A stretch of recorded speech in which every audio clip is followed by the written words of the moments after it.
Hola chicos, la idea a partir de estas últimas clases de macro es poder ir acercándolos un poco a temas de macro más avanzados, ¿sí? En esta clase en particular vamos a volver a ver el modelo de oferta agregada y demanda agregada, pero vamos a ver un modelo un poquito más avanzado, como les decía, ¿sí? Que en vez de usar una curva de oferta agregada y una curva de demanda agregada como habíamos visto previamente, va a utilizar una curva de oferta agregada como antes, va a utilizar una regla de política monetaria, que es lo novedoso, digamos, que introducimos, y una curva de demanda agregada un poco diferente a lo que habíamos visto en clases previas. ¿Sí? Es decir, que a este modelo se lo suele llamar análisis de equilibrio de corto plazo sin dinero. ¿Sí? Ahora van a entender un poquito más por qué se lo llama así. Entonces lo que vamos a ver en principio es retomar un poco el equilibrio en una economía cerrada para empezar, ¿sí? Vamos a ver algunos efectos de shocks y políticas, y luego vamos a ver el mismo modelo pero en economías abiertas con tipo de cambio fijo y tipo de cambio flexible, ¿sí? Y la bibliografía para ello es el capítulo número 22 del libro de Gregorio. Entonces, como para empezar, primero vamos a ver el modelo básico. ¿Sí? Dentro de lo que es el modelo básico tenemos como dos grandes componentes. Uno es la oferta agregada, ¿sí? Que la oferta agregada la vamos a representar. ¿Se acuerdan que antes veíamos la oferta agregada compuesta por una función de producción agregada y analizábamos lo que pasaba en el mercado de trabajo? ¿Sí? Ahora vamos a representar, como los modelos macro más avanzados, ¿sí? A la curva de oferta agregada directamente a partir de la curva de Phillips. ¿Sí? Y vamos a utilizar en particular la curva de Phillips del modelo con rigideces de precios y salarios, que ya vieron cuando vimos curva de Phillips, que es esta que está representada aquí, ¿sí? Que nos dice que la inflación en el periodo T depende de la expectativa de inflación, depende de la brecha del producto mediante términos de logaritmos, ¿sí? Donde IT es el producto corriente, digamos, en el año T, y este es el producto en su nivel natural, ¿sí? El producto de equilibrio de largo plazo. Todas las variables que tienen una raya arriba son variables objetivos, digamos, ¿sí? Este sería el objetivo de producto, eh, que para este caso es el producto de pleno empleo, ¿sí? El nivel natural de producto, digamos. Y además la inflación depende de esta otra variable que es un shock inflacionario. ¿Sí? Entonces la inflación depende de la expectativa de inflación, de un shock inflacionario y de la brecha de producto, ¿sí? Donde este tita es un parámetro simplemente que nos muestra la sensibilidad de la inflación a la brecha de producto, ¿sí? Y ese es el primer componente, entonces que en todo caso pueden repasar ese modelo a la curva de Phillips. Y el otro componente es una regla de política monetaria, ¿sí? Donde vamos a suponer en este modelo que la regla de política monetaria es una regla, como le dice la palabra, que nos indica cómo actúa la autoridad monetaria, ¿sí? Y en este caso, para empezar, vamos a suponer que la autoridad monetaria busca minimizar las pérdidas sociales causadas por el desempleo y la inflación, ¿sí? Que esto es lo que nos muestra esta ecuación.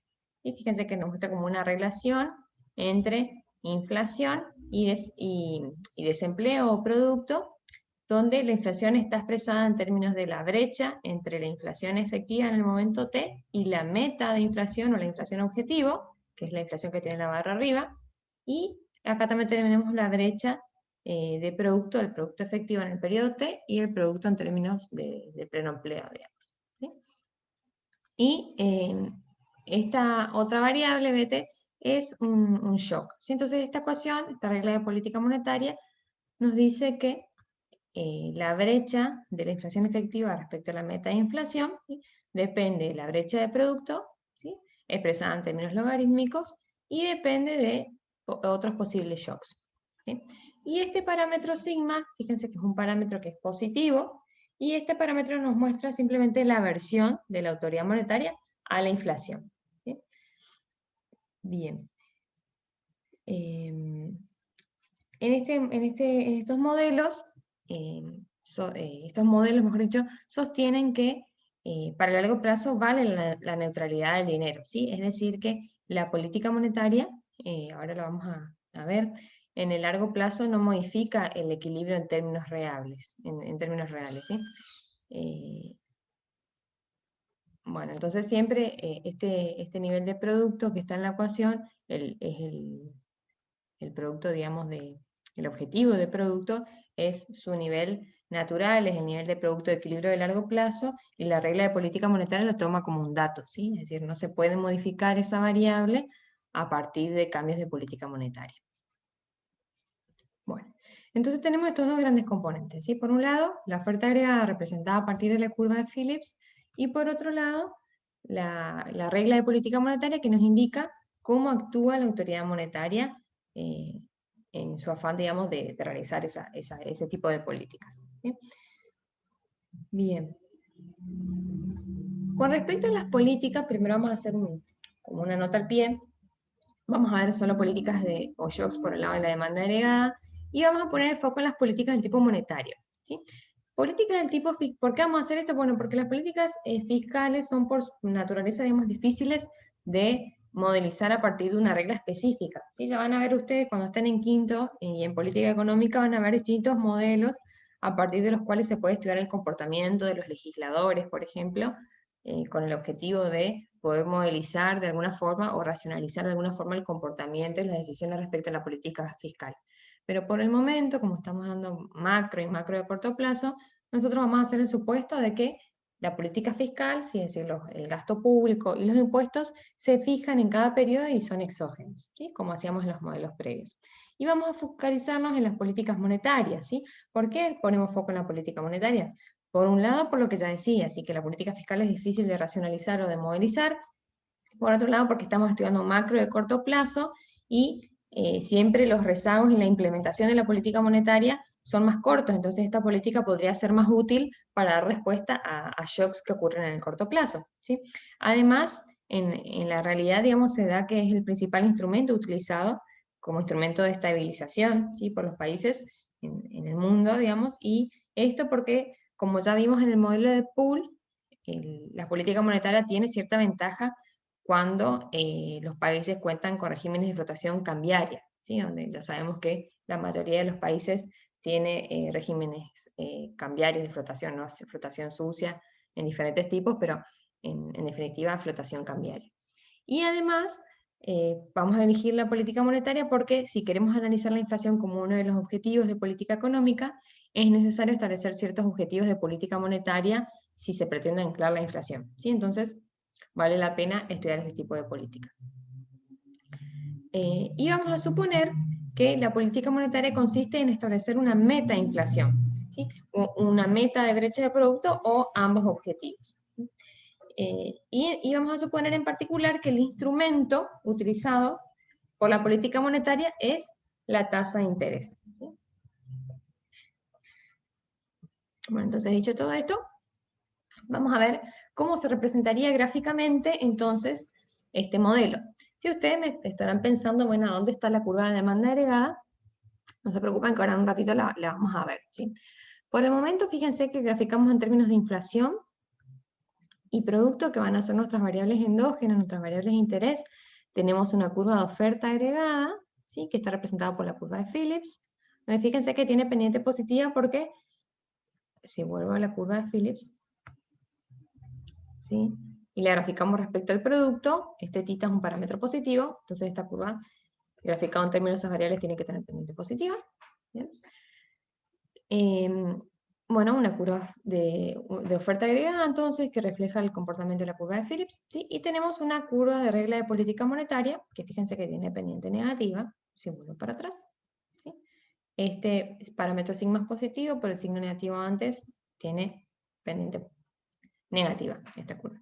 ¿Sí? Entonces, el equilibrio en este modelo, vamos a ver diferentes puntos posibles, posiciones posibles, en términos de representación gráfica, en este modelo básico. ¿Sí? Entonces primero veamos un equilibrio donde supongamos que la expectativa de inflación es igual a la inflación establecida como objetivo, o sea, la meta de inflación, digamos.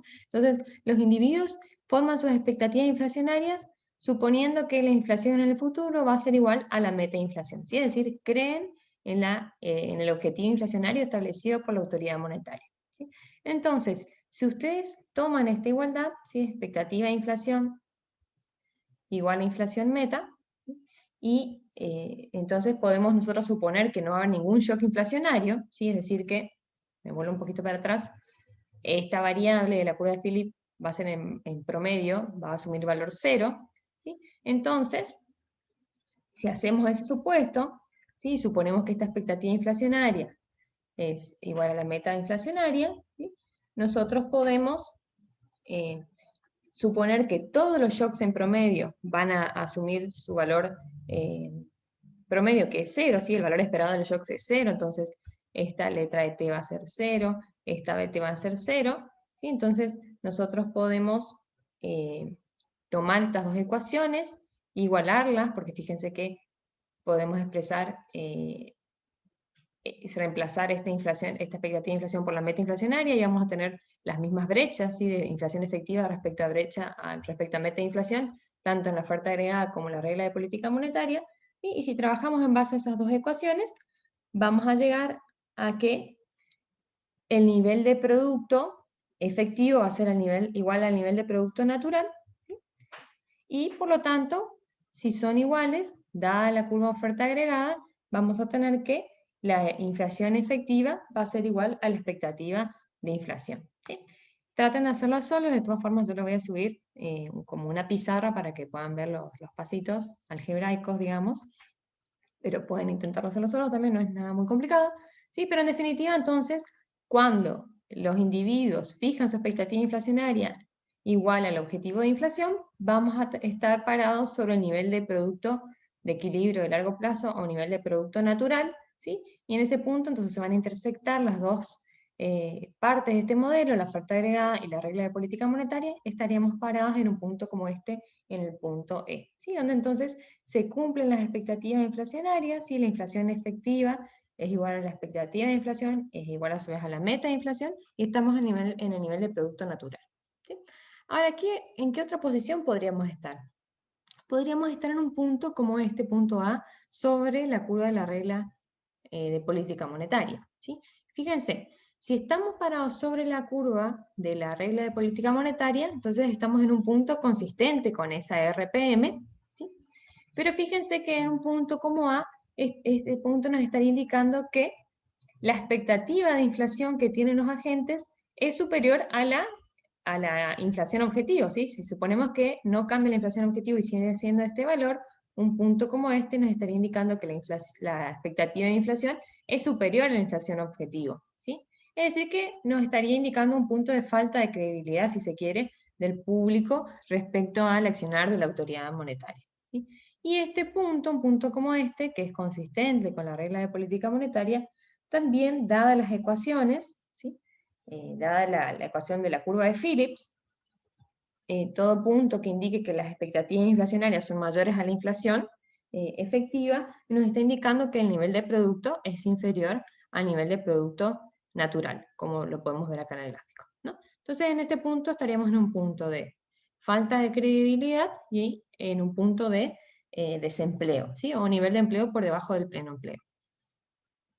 Después, otra posición posible son estos dos puntos, A' y A''. Fíjense que esos dos puntos, como están por fuera de la regla de política monetaria, nos están indicando que son inconsistentes con esa RPM, ¿sí? Están por fuera. Y, por ejemplo, si empezamos por A', este punto nos indica, de nuevo, que las expectativas inflacionarias son superiores a la meta de inflación, ¿sí? Y que en este caso se está priorizando alcanzar el pleno empleo, ¿sí? Es decir, estaríamos, como lo resumimos acá, con una expectativa inflacionaria superior al objetivo de inflación, y estaremos parados en el nivel de producto de pleno empleo. ¿Bien?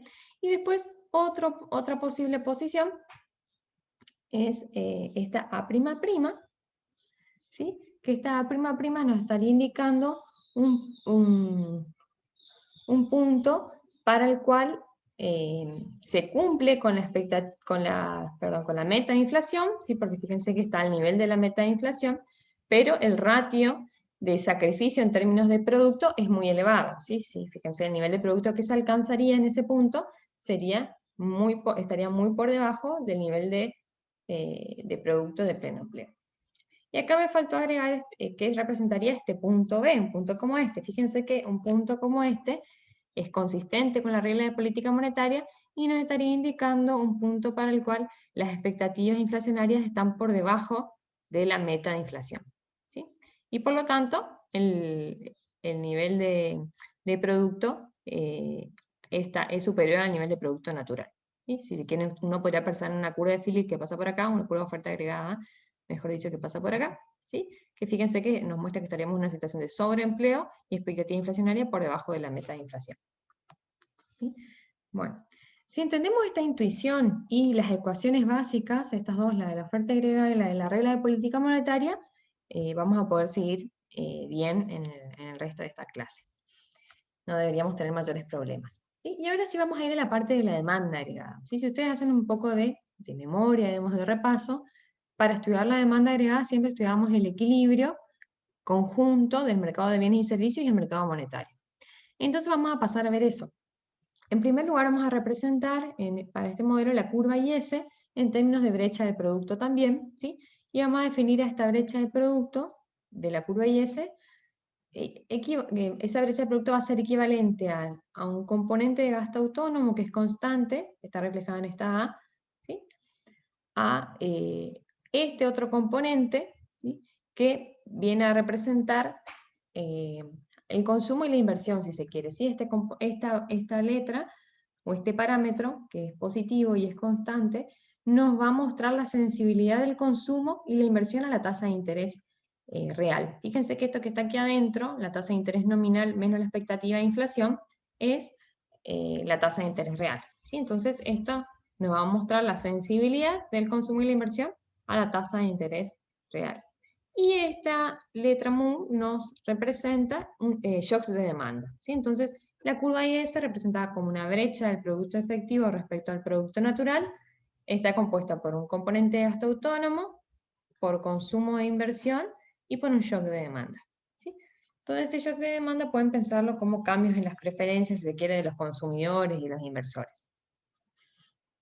Eso por el lado de la curva IS, entonces. Y por el lado de la curva LM, tenemos por un lado la oferta monetaria, ¿sí? Y por otro lado, o la oferta de dinero, y por otro lado la demanda de dinero. Fíjense, muy similar a lo que, a cómo lo teníamos planteado en modelos previos, donde la demanda depende, esto lo pueden expresar en términos logarítmicos, ¿sí? Por eso está expresado en términos de resta, oferta menos el nivel de precios, y esto sería la sensibilidad de la demanda de dinero a la renta, esta letra K, este parámetro K, este parámetro H sería la sensibilidad de la demanda de dinero a la tasa de interés, y esta letra U representa los posibles shocks a la demanda de dinero.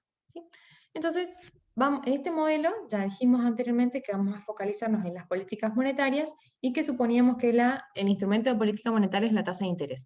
Entonces suponemos que la autoridad monetaria lo que va a hacer es elegir la tasa de interés y por lo tanto el equilibrio del mercado monetario va a implicar que la oferta monetaria deberá ajustarse de forma tal de mantener constante esa tasa de interés, ceteris paribus. ¿Sí? Entonces, ¿esto qué implica? ¿Sí? Esto, digamos, dado el equilibrio en el mercado monetario, es decir, dado un determinado nivel de producto, dado un determinado nivel de precios, dado un determinado shock a la demanda de dinero, y dada la tasa de interés que elige la autoridad monetaria, entonces la oferta, en términos nominales, va a tener que ajustarse para garantizar el equilibrio en el mercado monetario. ¿Sí? Entonces, esto implica que esta curva LM es para este caso, es como una ecuación auxiliar en el modelo. ¿Sí? ¿Y qué nos indica entonces la cantidad de dinero que se necesita para alcanzar la tasa de interés que es elegida como instrumento de política monetaria? ¿Sí?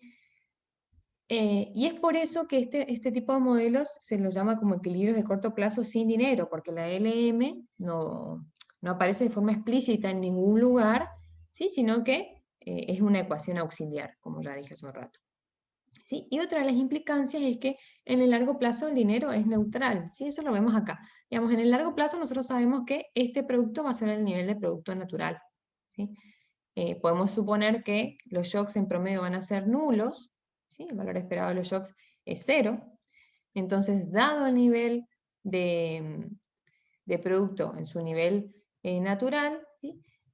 y dada la tasa de interés que es establecida, ¿sí? Que no va a cambiar entonces para largo plazo, porque es la tasa de interés que se establece como política monetaria, entonces toda variación en la oferta de dinero en términos nominales se va a traducir uno a uno en variación en los precios, en el nivel de precios, ¿sí? Entonces, el crecimiento de la cantidad de dinero de la economía se va a traducir todo en crecimiento en términos nominales o todo en crecimiento en términos de precios. Y por lo tanto, el dinero es neutral en el largo plazo, es decir, no tiene efectos en términos reales, ¿sí?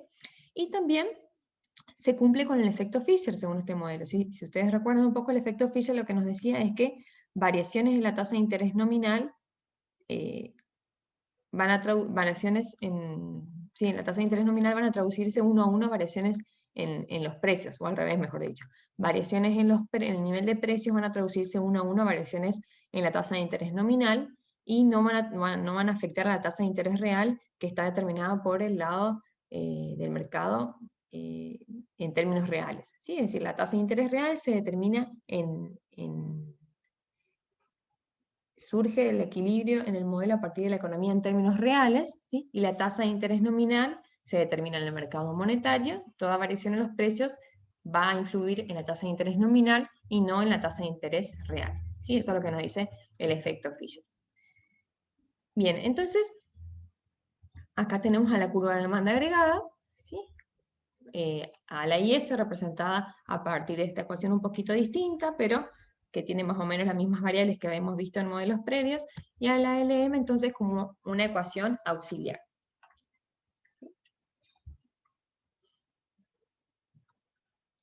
Y entonces, una vez que entendemos todo eso, podemos plantear el equilibrio de largo plazo o de precios flexibles, también llamado. ¿Sí? ¿Por qué de precios flexibles?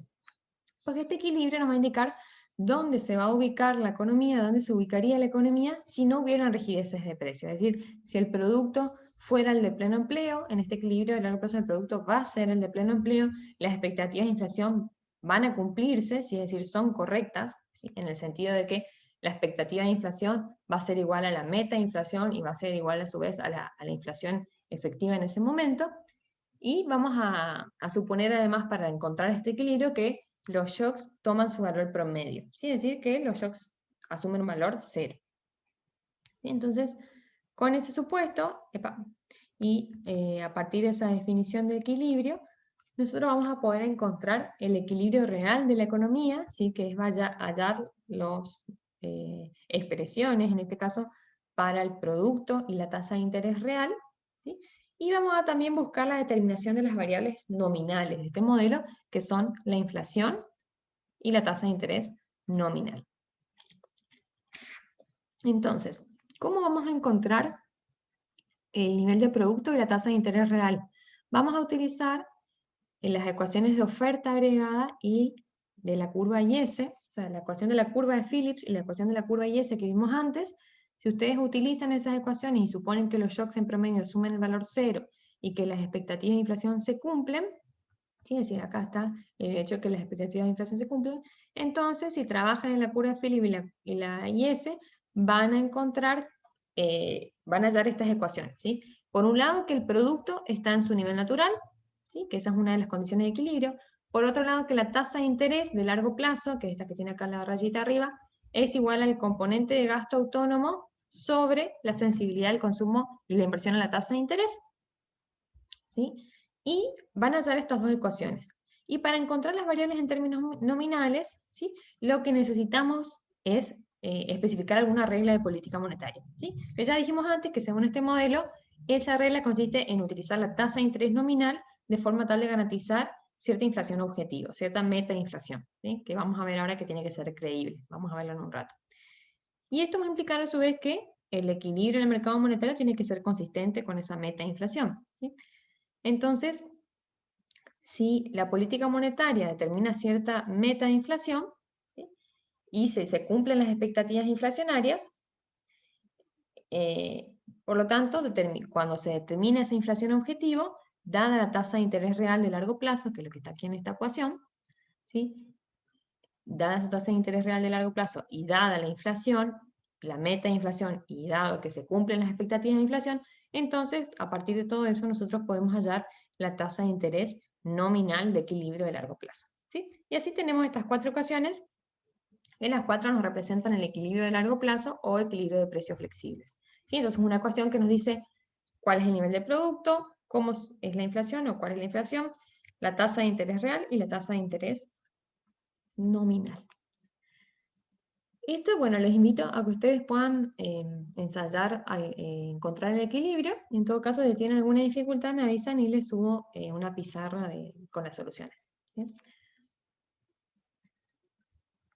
Bueno, y antes entonces hablamos de que para encontrar el equilibrio de las variables en términos nominales, nosotros tenemos que especificar cómo es la regla de política monetaria, ¿sí? Es decir, que de alguna forma tenemos que racionalizar la política monetaria.